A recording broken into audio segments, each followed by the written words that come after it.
Hello everybody and welcome back to another video. I'm SocietySucks and today I'm checking out The Dumbest Animal Alive by Kurzgesagt. Now I don't know what the dumbest animal is. There's definitely a lot of contenders, but I'm about to find out. The sunfish, or mola, is the dumbest creature alive. So it's not the just sunfish. From an intelligence perspective. I mean, look at it. It's a being of extremes and comically bad at being an animal. Its evolutionary strategy is to be chunky boys, weaker than their predators, staring into the ocean with empty, dumb eyes, eating the least nutritious food possible, but growing amazingly fast, getting infested by parasites, and dying horribly. If you presented the sunfish in animal invention class, everybody would be really upset with you. And yet somehow the mola doesn't just survive, but thrives. How? Like, actually, how? Are you okay, evolution? The genus of mola is a fish built wrong. A giant head that evolution lost interest in halfway through. Its body is very flat and circular, without a real tail. It does look like half its body is just missing. Two fins on the top and bottom give it an, unorthodox swimming style. They propel themselves forwards by flapping their fins in a goofy wobbling motion with as little grace as possible. It's less like swimming and more like underwater flying, although when they really try, mola can match strong swimmers like salmon or marlins. Some fish also don't have a swim bladder, the gas-filled organ most fish use for buoyancy. Instead, they have a jelly-like layer of flesh that's 90% water to dive or surface, which definitely doesn't help with agility. Most of the time, mola cruises around leisurely. Their teeth are fused into a parrot-like beak that sits in a tiny gaping pout that's open most of the time. Together with two huge empty eyes, the sunfish has a perpetual derpy face, always looking stunned. Some fish don't have proper scales, but some of the thickest skin in the ocean after whales, up to 15 centimeters thick. Damn. It's rough and rubbery and often covered in mucus, like 6 armor inches made from car tires. Although most of what it's protecting is not that great in the first place. Sunfish can become as big and massive as a large car, but its organs are collected together in the front of their body, while most of their bulk is oddly textured, flabby, gelatinous tissue, an animal made from all the worst parts of a steak. This very mid-meat is supported by a sort of weird skeleton without ribs or a tailbone and a lot of cartilage.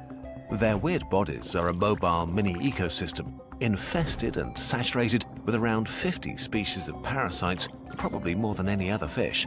Crustaceans, barnacles, various worms. Maybe that's why these things survive so well. Skin, muscles, because nothing else wants to risk eating them. For parasites, that even their parasites have their own smaller parasites. How is that even possible? Some mola are also followed by an entourage of other fish. I didn't even know parasites could get parasites themselves. That should not be possible.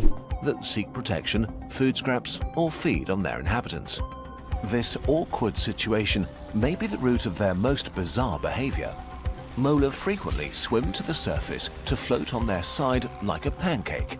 They're sunbathing to warm up again from deep, cold dives, which is where they got their name from. So that's where the name comes from. They also do it to present their body to seabirds like albatrosses. The birds start picking the parasites from the sunfish body, while smaller fish that live near the surface take care of the bottom half, cleaning them in exchange for a snack. While this is a great adaptation to their parasite infection, it sadly often leads to dead sunfish when they collide with boats. Since they're still cold and slow from the deep when they float on the surface, run away fast enough. They can't react to anything coming at them. Once mola reach a certain size, most predatory fish seem to avoid them. Would you be able to see them? Assuming their size means that they could fight back, and because their outsides are too tough. But orcas, sharks, and sea lions sometimes attack and take a bite. They shouldn't have a problem. Only to say, no thank you, I prefer starving to death. Because for big predators, some fish are watery, not very nutritious, cartilage-filled, parasite-ridden jelly donuts. They simply prefer to eat almost anything else, leaving molas. They're so terrible, nothing even wants to eat them. Looking even more ridiculous. Sea lions have been observed to skip the whole sunfish and only eat its organs, play with its body like a frisbee, and then leave the rest for scavengers. The sunfish might be sad about all of this, but we'll never know because our chunky boys are incredibly stupid. lovable, chunky, derpy idiots. Sunfish have one of the lowest brain-to-body ratios in the animal kingdom. A car-sized molar has a walnut-sized brain and only a tiny spine, so its mind runs an early alpha version of intelligence with updates disabled. If you look a sunfish deep in the eyes, you'll mostly see your reflection. Despite, or maybe because of their daftness, they're pretty gentle fish that show no aggression towards other larger animals and are friendly to humans. Sometimes they even These things would make great to check pets out what they are and if they didn't grow so big. Even if some fish could get angry, they kind of lack the tools or temperament to hurt a human. Adult sunfish are loners that spend most of their lives drifting and wobbling through the ocean solo, although sometimes they come together to make babies. Spotting two sunfish How else would the making love species is survive? extremely difficult because they rendezvous in the deep ocean. But we know that their strategy is for 99.999% of their offspring to die. Female molar carry far more eggs than any other vertebrate on Earth. Oh my Hundreds of god. millions of eggs in a single mating party. Sunfish eggs are tiny and float in the plankton where millions are eaten, starve, or don't even hatch. Oh yeah. The larvae that do hatch are adorable rice grain-sized weirdos covered in little star-shaped spines with the derpy facial expression of adult sunfish. All kinds of predators gobble up these tiny molar by the millions, It's just so free to have food. any chance they need to become large quickly. Luckily, sunfish have the most rapid and extreme growth of any animal. A larva can increase its weight 60 million times from hatching to adult. This is the equivalent of a human baby growing to the weight of an aircraft carrier. If you grow fast, you need a lot of nutritious food, and this is why molar have chosen to specialize on the dumbest meal available. The dumbest predator versus the dumbest prey. Just plankton? The sunfish found a truly remarkable ecological niche.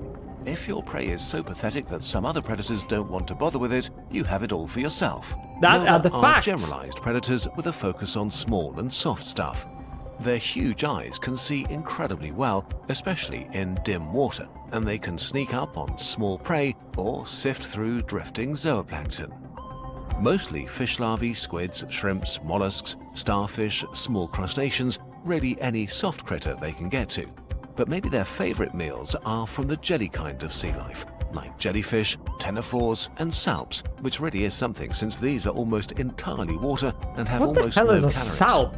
So to get any meaningful amount of nutrition, sunfish can mow through swarms of jellyfish, sometimes devouring thousands in a single day. Without a swim bladder, molar can dive very deep and surface quickly and freely, giving them a huge range, able to travel dozens of kilometers a day to graze on the seafloor or reefs, hunt for jelly in the deep, or consume plankton and algae near the surface. Molar are the cows of the ocean, huge and constantly floating around, slurping in high volumes of low-nutrient food. Since they don't really chew with their beak, sunfish have found another absurd way to eat: long, claw-like teeth in their throat. Molar suck in their prey, pull it through their throat teeth. Isn't this like prevent it something from that escaping, turtles and have? Maybe move it around and rip it apart. Don't turtles like a have like slow-motion wood teeth chipper. in their throat? Okay, as much Yeah, I mean, this is a leatherback sea turtle's mouth.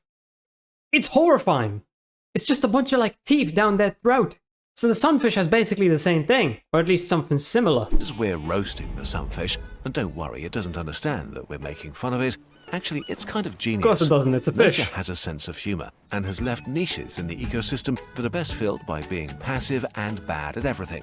Even the Molar dumb are ones can dirty survive. goofballs that are bullied by everyone. Just like with And while humans. it is fun to call them dumb, actually they're a highly specialized and resilient species widely spread throughout the oceans of the world. A marvel of evolution. A truly genius creature. Well, that was interesting. This is the first time I've ever even heard of a sunfish. And yes, while it may be dumb, it is pretty good at surviving, because it's just so bad at everything that nothing wants it. Small predators won't try and eat it because of its big size and the fact that its skin is so thick they just can't even bite through it. And the big predators won't eat it either because it's just not worth it. They would rather go for some other prey. I don't really feel like you could call this the dumbest animal. There's definitely dumber ones. But yeah, it's definitely not one of the most intelligent, that's for sure. But yeah, anyway, I hope you enjoyed this video. If you did, please consider subscribing and leaving a like. If you want to see more reactions like this, check out this video right here. And with that, I hope I'll see you in the next video.